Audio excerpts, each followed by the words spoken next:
Conduct disorder, conduct disorder, conduct disorder. I really think everybody in the United States should know what this disorder is and some attributes for a lot of different reasons. So I will try to explain what is conduct disorder. That is first of all, it's a diagnosis within the DSM-5 put out by the American Psychiatric Association.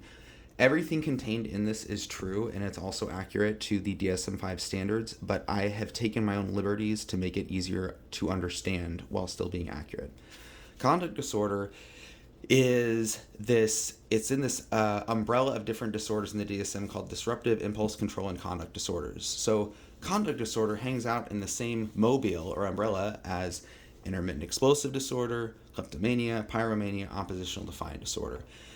All these things, essentially, the people on this committee decided that these shared some enough characteristics within these population of people who have these disorders that they just lumped them under this umbrella. If it's not helpful to you, then forget it exists. It's a conceptual thing.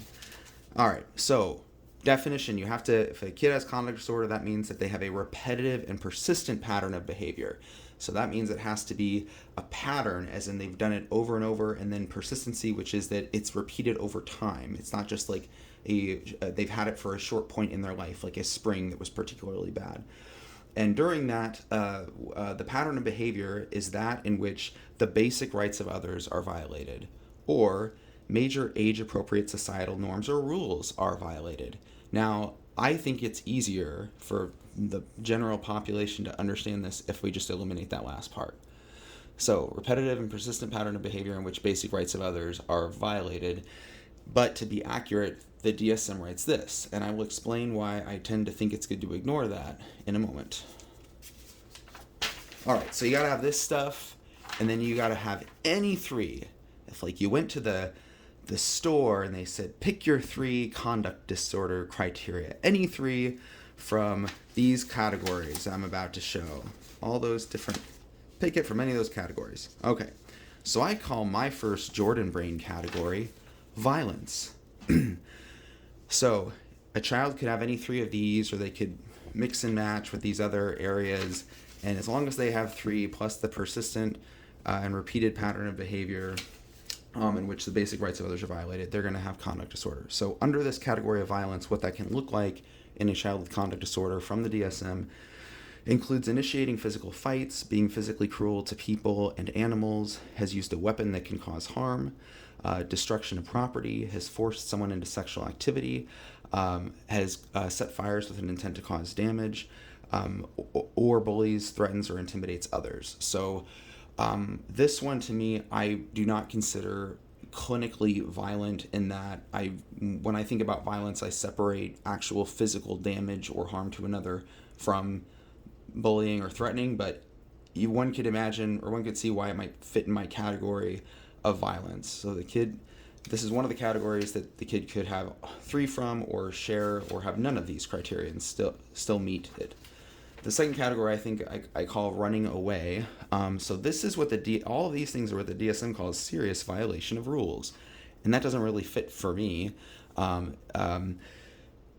Okay, or societal norms, serious violation of rules or societal norms. Okay, I think of it as running away. So it's run away from home overnight twice. Okay, then you've met one criteria. Truant from school beginning before age 13. So I understand that truant is not necessarily the same as running away from home, but it helps my brain to think, oh, this is the category of where the kid runs away from things like home, or in the truancy from school.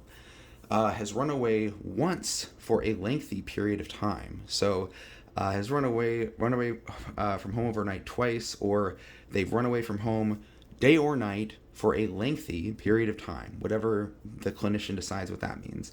And then the final one is that if the child often stays out late before age 13. So again, late is sort of vague. You have to use clinical judgment, ladies and gentlemen. All right, the other 2 categories that are easier for me to think about are theft and deceitfulness. So if theft includes having committed a major or minor theft, so stealing of something of non-trivial value, or stealing something like a $5,000 computer from a building that you've broken into. It can be any type of theft from any environment, including home. The other thing is broken into a building or car. Again, I know that this doesn't mean that anything was stolen. It fits under my brain because most kids that I see who have had this symptom, they've broken into the building in order, at least in part, to take something, or broken into a car in order to steal the car or steal things from the car. The last category is deceitfulness, which is lying or conning others. So you have to. One of the things I'm hoping to make clear is that there's a lot of different options. Kids with conduct disorder can look very different from one another, but what's always going to be true of all of them is that they're going to have a repetitive and persistent pattern of behavior in which the basic rights of others are violated. And if you so happen to consider or if this is something, persistent pattern of this stuff with no other problems, then yes, then major age-appropriate societal norms are being violated. Okay, so I want to relate this to something because this is part of understanding conduct disorder. We're going to move on to another disorder called antisocial personality disorder. And why am I talking about this in a video about conduct disorder? It's because if conduct disorder is, if it persists past adolescence into 18 or older, it's considered antisocial personality disorder as long as it meets these criteria. So I've said a lot. What I've not said is that kids with conduct disorder are going to become kids with or adults with antisocial personality disorder. What I am saying is that these disorders are linked, and I would like to define the terms first. So defining antisocial personality disorder, which is an adult disorder, you cannot diagnose it in a child or an adolescent under 18. So antisocial personality disorder, person has to be 18 or older, can't be a kid. Pervasive, again, so long-lasting pattern of disregard for and violation of rights of others. Now, so this is just like conduct disorder so far, except this one, the pattern is occurring at least since age 15. So, and then also evidence of conduct disorder before age 15. What these are really saying is this person, anyone with antisocial personality disorder would have had to have met criteria for conduct disorder in their childhood or adolescence. So once again, just because a kid has been diagnosed with conduct disorder, it doesn't mean they're going to go on to have this in the future, but it is a prerequisite to having an antisocial personality disorder diagnosis as an adult, because if there's no sign of this, the childhood problems described in conduct disorder, then the adult you're looking at does not have this, and you need to look for another explanation. All right. So, once again, I group these criteria into categories. I consider personality in my brain a category for antisocial, but the words from the DSM are history of irresponsibility, can't hold a job, doesn't pay debts, okay? Lack of remorse or rationalizing. Many people with antisocial personality disorder who break the boundaries or violate another, whether it be through theft or physically or sex or whatever, they will commonly use rationalization as a excuse. So this is different from what other people might, how other people might respond when confronted about their wrongdoing. Some people, when confronted about a wrongdoing, may tear up or may not tear up but sincerely express guilt or shame and want to make things right. However, there is a very consistent pattern among many kids with conduct disorder that not only might they not have remorse for whatever violation they committed, but they also might tend to use rationalization in response to being asked their intentions with the behavior. Okay, so the other one is impulsivity or failure to plan ahead. Another category is deceitfulness and manipulation, like lying, conning others. Okay, so these two disorders are linked. All right.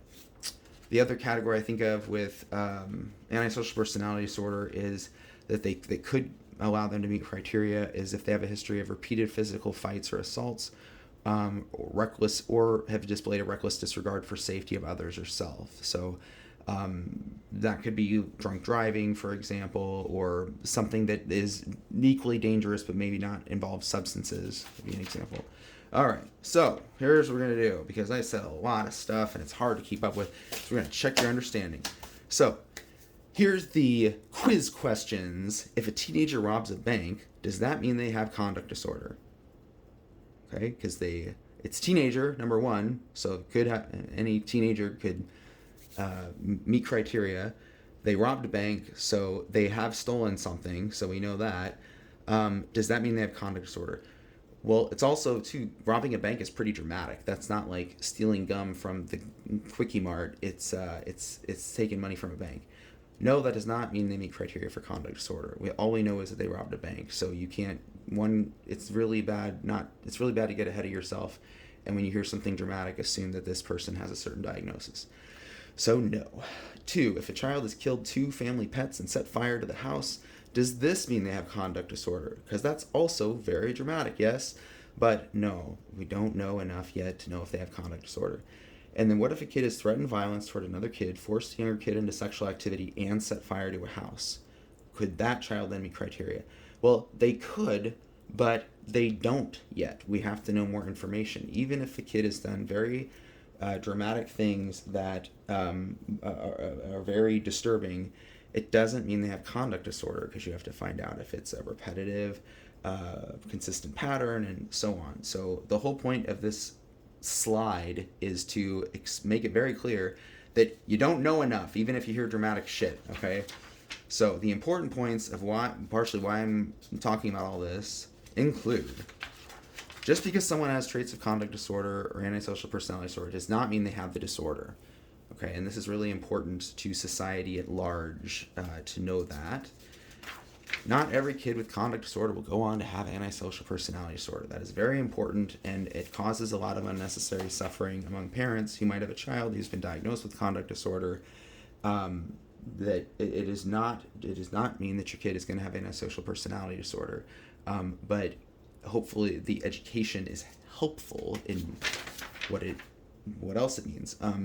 You cannot have antisocial personality disorder without having had conduct disorder as a child. So, if we have an adult who meets criteria for antisocial personality disorder, be it because they're very violent or because they're not violent at all, but they're like the white-collar criminal who,